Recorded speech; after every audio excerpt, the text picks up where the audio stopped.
ISKCON के devotee हैं, ये सिर मुड़ा लेते हैं। हाँ। डांस करते हैं, नाचते गाते हैं, हर जगह नाचते हैं। भगवान के प्यार में हम पागल होते हैं। गाते गाते, नाचते नाचते भगवान का नाम लिया, पूरे सभी जितने भी लोग थे सब बोल रहे ये पागल हो गए। उन्होंने बोला हाँ मैं पागल हो गया हूँ, मैं भगवान के नाम में पागल हो गया हूँ। आप अगर इस हरि नाम को बोलोगे तो आप सब कुछ भूल जाओगे, आप पागल हो जाओगे। ये आरोप लगता है इस्कॉन वाले भगवत गीता बेच बेच के पैसा कमा। भगवत गीता को हम फ्री में बांटते हैं। Hundreds of thousands of people's lives have changed by reading this Bhagavad Gita. ISKCON वालों ने ये कृष्ण भगवान को पूरा व्यापार बना दिया है। इस्कॉन वाले जो हैं वो पैसा लेते हैं इंडियन से और विदेशों में भेजते हैं, वहाँ पे बड़ी बड़ी कंपनियां चल। इंडिया से पहले 350 मंदिर अमेरिका में ही। आरोप लगता है इस्कॉन पे, आप इस्कॉन डिवोटी हैं, 25 सालों से वृंदावन में हैं, कि इस्कॉन वाले जो हैं वो पैसा लेते हैं इंडियन से और विदेशों में भेजते हैं, वहाँ पे बड़ी बड़ी कंपनियां चल रही हैं। तो इसके पीछे क्या सच्चाई है?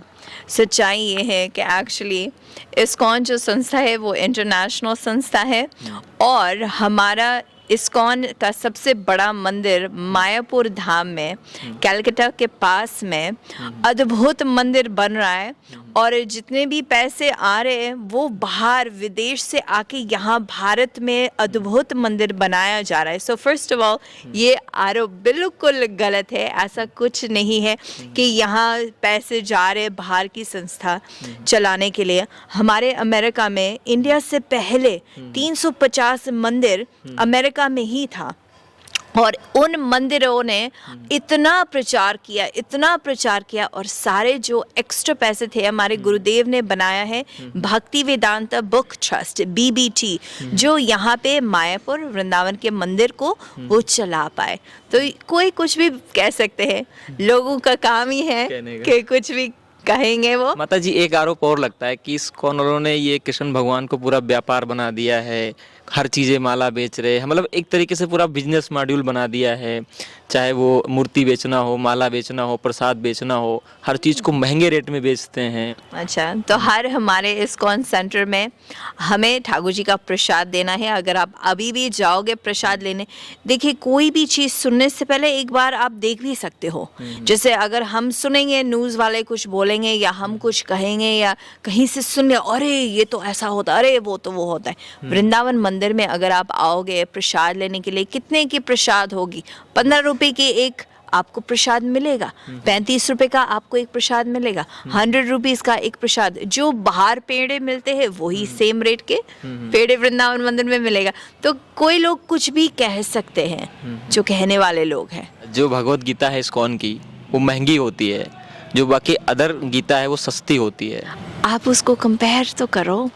जो भगवत गीता महंगी नहीं है वो हाफ रेट में वो देते हैं। 70 रुपीज़ में भगवत गीता होता है या 120, डिपेंडिंग ऑन कि आपने कौन सी गीता वो जो छोटी वाली इतनी बड़ी होती है, इतनी बड़ी गीता है वो ठीक है आपको 10 रुपये में भी मिल जाएगी। पर जो हमारे भगवत गीता है उसमें 700 जो श्लोक है, उसमें संस्कृत, उसका ट्रांसलेशन, उसका वर्ड फॉर वर्ड, उसका परपोर्ट, और वो एक भगवत गीता ऐसा है कि आप मिलियंस ऑफ डॉलर्स भी दोगे तो उसका आप मूल्य चुका नहीं पाओगे। वो भगवत गीता यथा रूप है, उसमें कोई चेंज नहीं है, क्योंकि जो ये ज्ञान है वो स्वयं भगवान श्री कृष्ण से हमारे गुरुदेव जी श्रील प्रभुपाद ने उसका ट्रांसलेशन किया है। कृष्ण जी से ब्रह्मा जी, नारद, व्यास, ऐसे करते करते एक शिक्षा परंपरा में ये ज्ञान हमें मिला है। तो पैसे वाली बात ठीक है, अगर आपको बुराई करनी है मोस्ट वेलकम, आप कीजिए। Hundreds of thousands of people's lives have changed by reading this Bhagavad Gita. भी आरोप लगता है इस्कॉन वाले भगवत गीता बेच बेच के पैसा कमा रहे हैं। जो 100 रुपए की चीज़ें होती है, भगवत गीता 100 का बताते हैं कि 100 होगा, 125 होगा, 150 होगा, उसको 250 में बेचते हैं, पैसा कमा रहे, पैसा बना रहे हैं।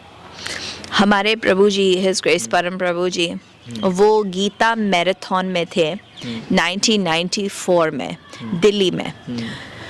तो उस समय एक कंपटीशन होता था कौन सबसे ज़्यादा भगवत गीता बांटेगा।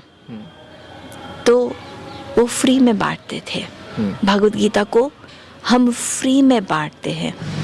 कोई ऐसे अच्छे जो व्यक्ति है, जैसे मैंने बोला कि मेरे को 1000 भगवत गीता बंटवाने हैं तो मैं स्पॉन्सर करूँगी, और जो उसका प्रिंटिंग का कीमत है वो मैं दूंगी सिर्फ और फिर बाकी फ्री में बांटते हैं। तो ऐसा कुछ तो है नहीं कि भगवद गीता से हम अमीर बन जाएंगे, ऐसा बिल्कुल बिल्कुल नहीं है। तो हम फ्री में बांटने को तैयार है।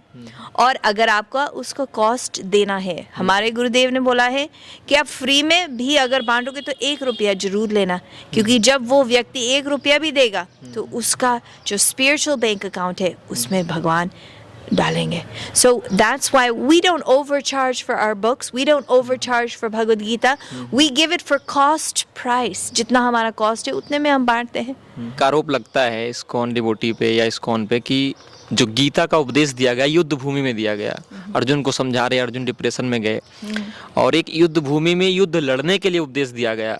लेकिन जो इस्कॉन के डिवोटी हैं ये सिर मुड़ा लेते हैं, डांस करते हैं, नाचते गाते हैं, हर जगह नाचते हैं। कृष्ण भक्त हैं जो इस्कॉन के डिवोटी हैं, जो डांस करते हैं, नृत्य करते हैं। जिसको कुछ आचार्य हैं, शायद मैं उनका नाम नहीं लूंगा, आपने सुना होगा, उन्होंने ये आरोप लगाया कि ये गलत शिक्षा दे रहे हैं, लोगों को नचा रहे हैं। अच्छा, तो हमारे श्री कृष्ण चैतन्य महाप्रभु जो कि भगवान श्री कृष्ण और राधा रानी के रूप में फर्स्ट टाइम, सबसे पहले कोई भी वृंदावन नहीं आए थे, फर्स्ट वो ही आए थे। उन्होंने 500 इयर्स पहले भी यहाँ वृंदावन में हर चीज़ हमें दिखाया। तो जब वो अपने गुरुदेव ईश्वरपुरी जी के सामने गए थे और उनके गुरुदेव ने उनको बोला कि आप एक मूर्ख है, you are a mad man. उन्होंने बोला था कि आप अगर इस हरि नाम को बोलोगे तो आप सब कुछ भूल जाओगे, आप पागल हो जाओगे। तो वो भगवान के नाम में पागल हो गए।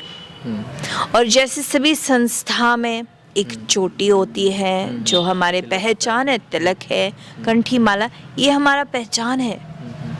ये गौड़ीय वैष्णव संस्कृति है, हम सब गौड़ीय वैष्णव है। तो गौड़ीय वैष्णव का है कि एक चोटी रखना है, तिलक, हम गौड़ीय वैष्णव तिलक पहनते हैं। और हम नाच गाना क्यों करते हैं?